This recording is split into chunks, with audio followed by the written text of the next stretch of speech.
Okay, we're going to take a look at the marginalized groups in World War II. So, what I mean by marginalized is we're talking about groups that are often discriminated against in kind of mainstream society. So, we're talking about mostly non white people, women, those kinds of things, right? They're marginalized because they're kind of pushed off to the side, like the margin on a paper where you don't write. So, we're going to look at this time period here, and we're going to with our start date here and our ending dates. We're talking about during World War II. So our starting date is the beginning of World War II, right? December 7th, 1941, which is when Pearl Harbor was attacked. And but the explanation here of why I chose a start date is because it's connected to what a lot of these groups are experiencing, which is many of these groups are either contributing in some way to the war effort through working in factories or whatever, or serving in the military, or are seen as, their their relevance to the time period is about how they're connected to the war in the case of Japanese Americans. So, the U.S. entry into World War II led to this need for soldiers and workers to mobilize for the war effort. So that's why we have that starting date. And our ending date is 1945 when World War II kind of ends. And this is this beginning of what is you might think of as demobilization, where soldiers are returning home. Things are kind of returning sort of more or less to normal here. All right, so we have quite a few groups here. So I want to start with African Americans. If you remember back in World War One, we talked about African Americans' experience in World War One. They were uh, African Americans that were not soldiers, were moving north as part of the Great Migration. And also, they saw war as an opportunity to fight in the war, as an opportunity to prove their equality or prove that they belonged in America.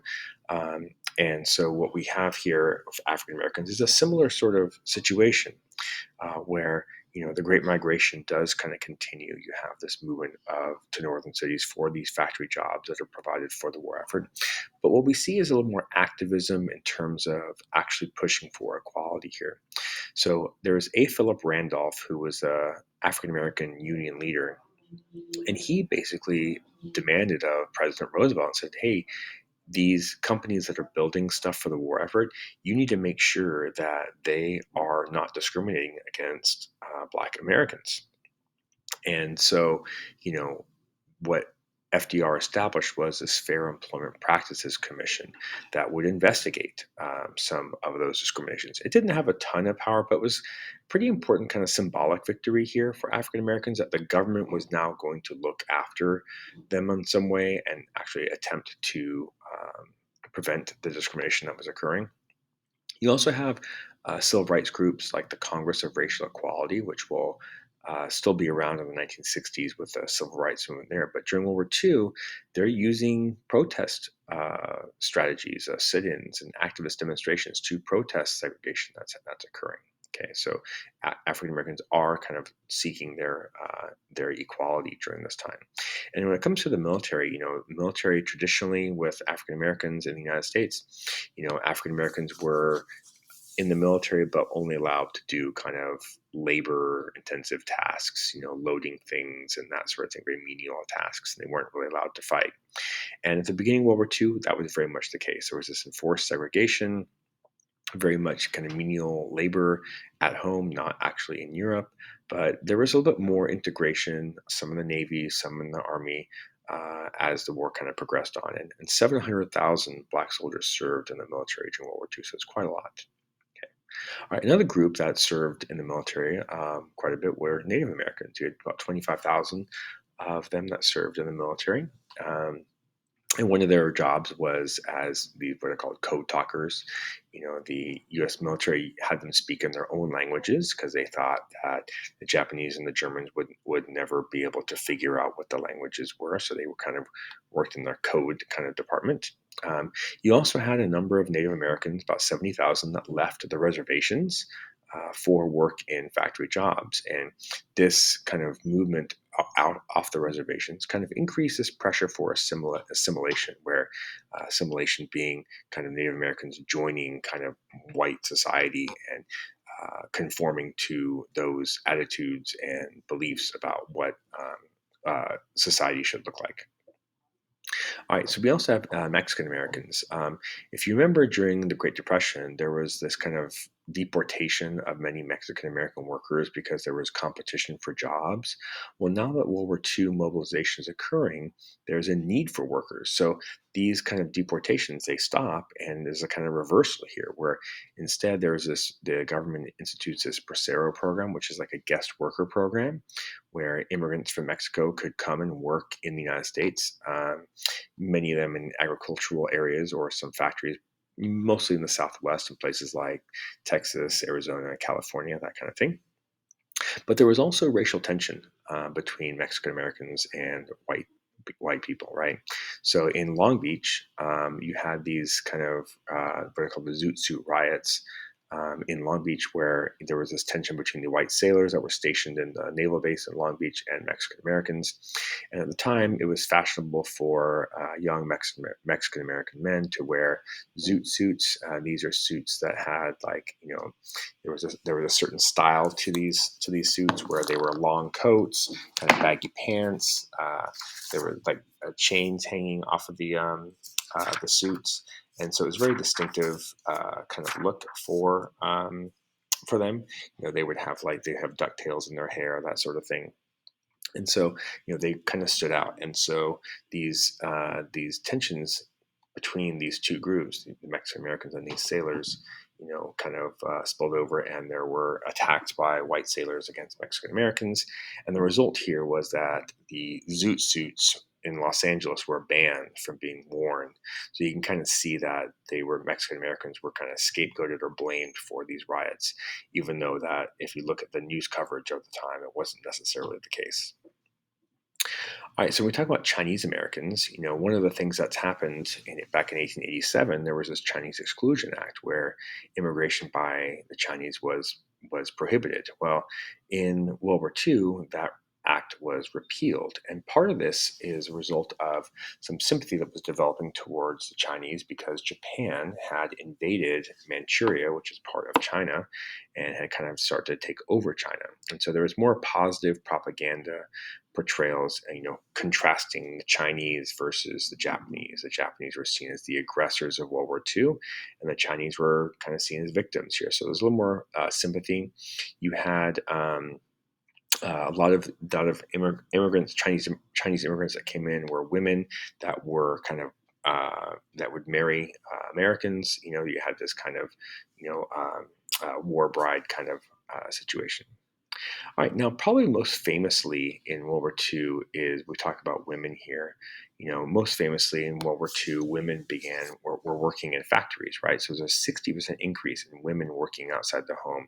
Many of them in factories, part of the mobilization effort for the war, and for the kind of maybe not the first time, but in an early time here, that a lot of these workers were married and they were older. Maybe their husbands were off serving in World War II somewhere, or they were their husbands were working in other jobs.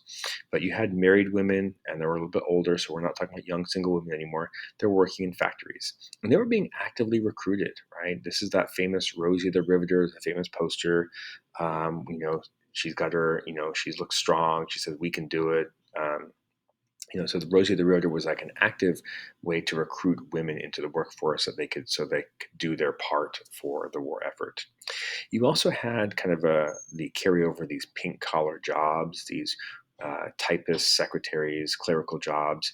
They were known as government girls because they were working for the government agencies. So like the WACs and the WAVES, these were like enlisted women in the Army and the Navy, where they would work these clerical jobs. But you also had civilians working in these government jobs too. So it was a huge increase in the number of support staff for government agencies. So women did experience this kind of increase in work.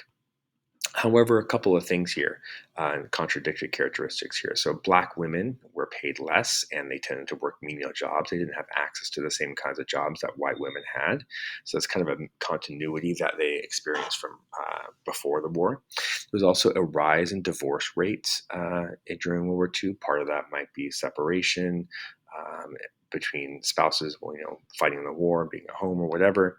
But there was a rise in divorce rates. And then you also had this kind of tension of childcare with women where you had what were called latchkey children, because these workers were married and older, many of them had kids, and they're working 8 hours. What do the kids do when they're done with school, right? They are coming home to an empty house. That's what's called a latchkey, because they would, have their key to the house, and they let themselves in and take care of themselves until their mom came home from work or whatever, right?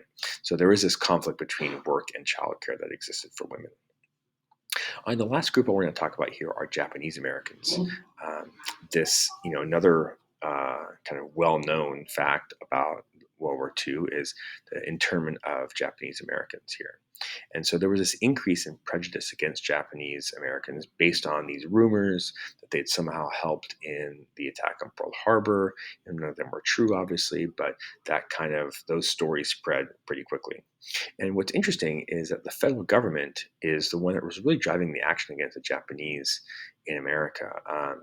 California, where many of them lived, most people were fine with Japanese Americans. They had to integrate. They had been part of kind of society, but it was the federal government coming in saying, like, we need to make sure we do something about this potential threat, even though there was no evidence for that. So Franklin Roosevelt issues Executive Order 9066, which creates this War Relocation Authority. And you end up with 100,000 people put into these internment camps. And these internment camps, when they were rounded up and put into these camps, they had to dispose of their property. That means they had to sell it very quickly if they could, which means they couldn't get full price for it, or they would have to abandon it. So there was a real cost to the internment of Japanese Americans. They were also used as forced labor in these camps, and the case went to the Supreme Court, Korematsu versus U.S. The Supreme Court basically decided that interning the Japanese during World War II was appropriate, and because of national security. This case is largely ignored in American history now. In 1988, the United States government apologized and actually paid reparations back to people that were put into these camps. So looking at this time period, one more kind of contradictory characteristic here, that even though there was some progress among integration, all these groups in some way served in the military. Japanese Americans served in the military, women in the WACs and the WAVES, African Americans, Native Americans, Mexican Americans, Chinese Americans, they all served in the military. But there was this continued segregation, particularly at the beginning of the war. By the end of the war, that starts to soften a little bit, but there are still definitely dividing lines among racial, ethnic, and gender lines here during World War II.